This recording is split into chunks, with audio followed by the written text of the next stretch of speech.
fades. See, I have a different version of love, I think. God's been working this out in me for a long time. When you first get married, that you have this Cupid love.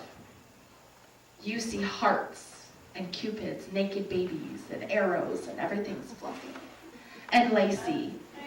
Watch a woman on her wedding day and you'll see it in her face. She's like this. Okay? There's this just amazing, we have no sense of understanding that love is work. Yeah, hello. On the day of our wedding. None. Okay? And try to tell a woman that before she gets married, she's never going to listen anyway, because she has expectations. Tell a guy, no, I'm so in love with my wife. You haven't seen her have a baby yet. You haven't gone through all the things you're going to go through. And then 30 years into marriage, 20 years, 40 years into marriage, you look at your spouse and go, some people look at him and go, I'm not sure if I like you anymore. Other people look at their spouse and say, well, I actually know that I love them. I think what I had before was just a weird infatuation. I know now that I love them because it's a different love. It's a love that's intense. It has stayed. It is held through storms. It has gone through things. It's an intense love. And so sometimes I think we have a version of love and it's pansy. It's just a pansy love. And sometimes the church has kind of taught that God's love is pansy. God loves you. It's all pansy. And I'm like, it's been bothering me.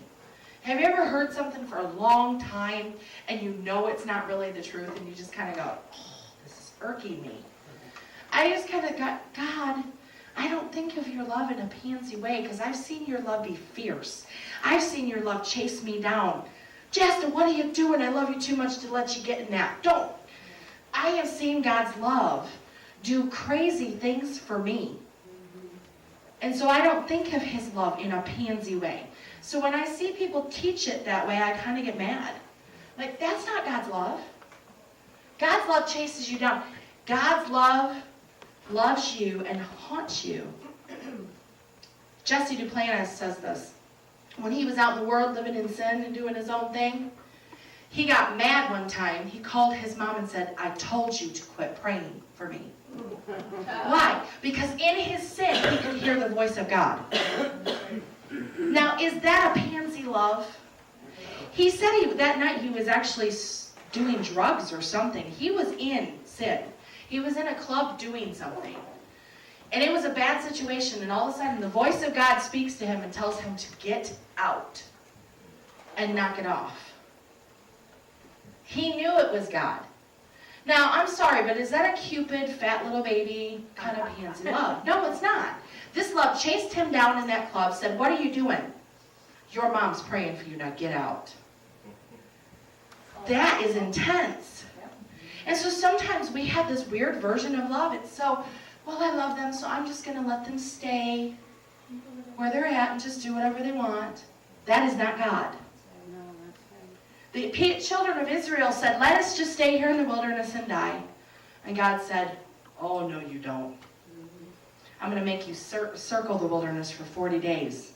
Or 40 years. Sorry. 40 years. A year for every day that you were in that land spying it out. Until you guys die off, and then your children will have the land. Wow, that's an intense love. That's an intense, but get this, that's still mercy, because God didn't strike them dead and say it's over. Amen.